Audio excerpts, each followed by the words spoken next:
satu yang saya hanya pesankan kepada orang-orang yang akan ditahan ini. Sadar enggak Mas Roy, Mbak Tifa, kamu tuh jadi pion dimanfaatkan orang. Setelah kamu masuk penjara yang rugi siapa? Kamu dan keluargamu. Tuh, kecuali kalau aku gantiin, saya akan berjuang. Roy Surya akan saya gantikan, saya masuk penjara. Itu hebat kamu.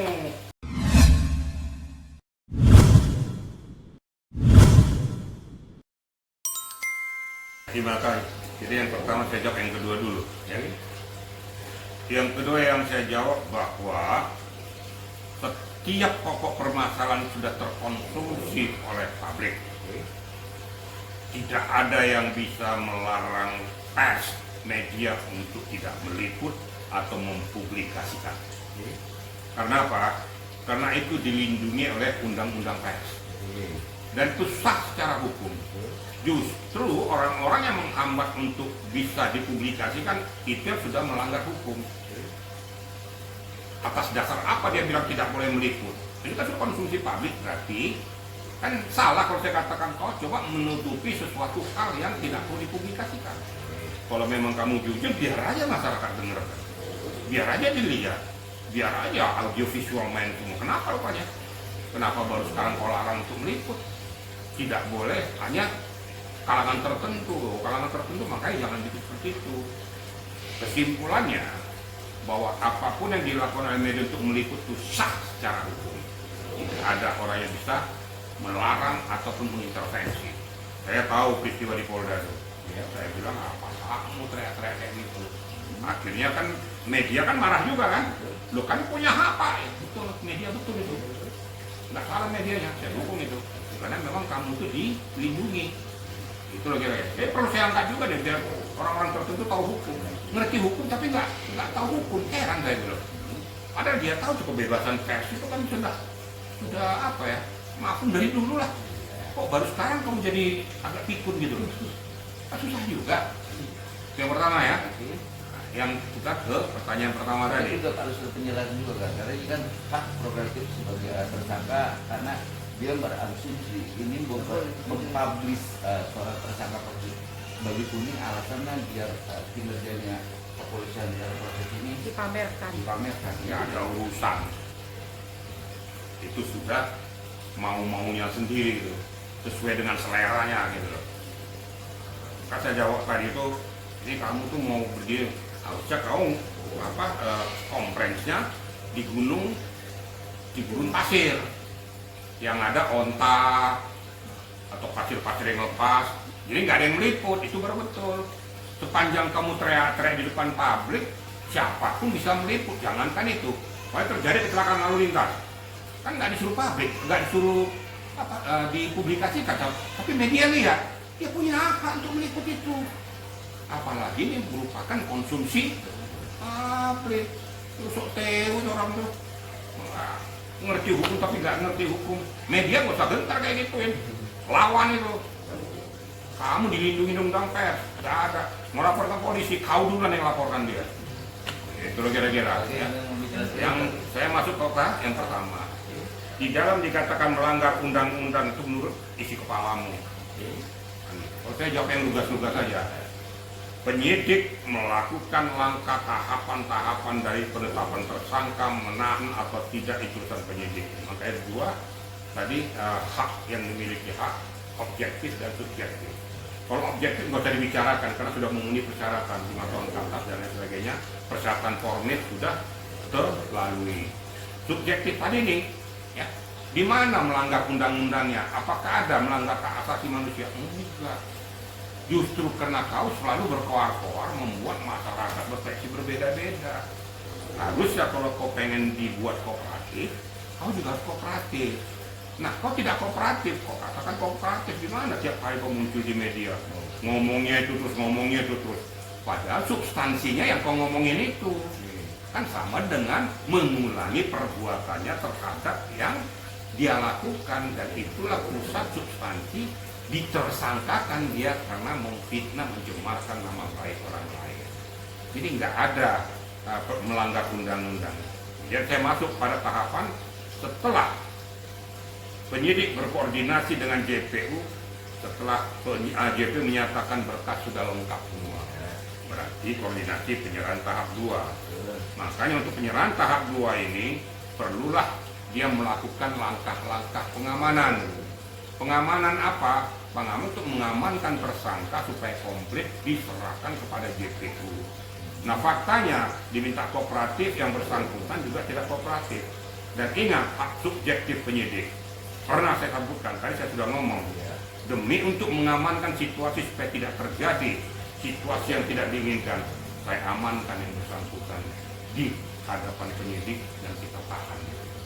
Sehingga pada saat penyerahan kepada JPU lengkap, tersangka, barang bukti, dan juga berkas perkara utuh. Baru nanti diserahkan ke JPU, dilambari dengan berita acara penerimaan yang termaktub di dalam 3 kriteria tadi. Berpindahlah tugas dan tanggung jawab dari penyidik ke JPU.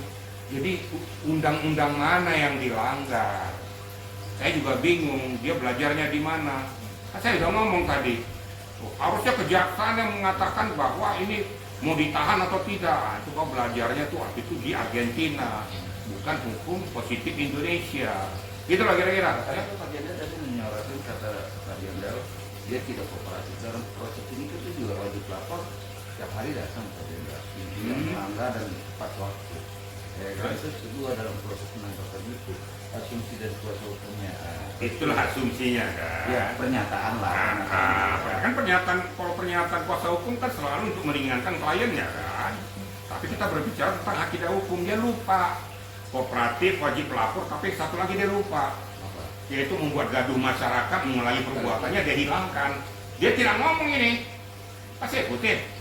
Nah, coba kau ngomong, yang mengulangi perbuatan yang mana? Kata seseorang jenderal lagi, aduh, amin jawab baik.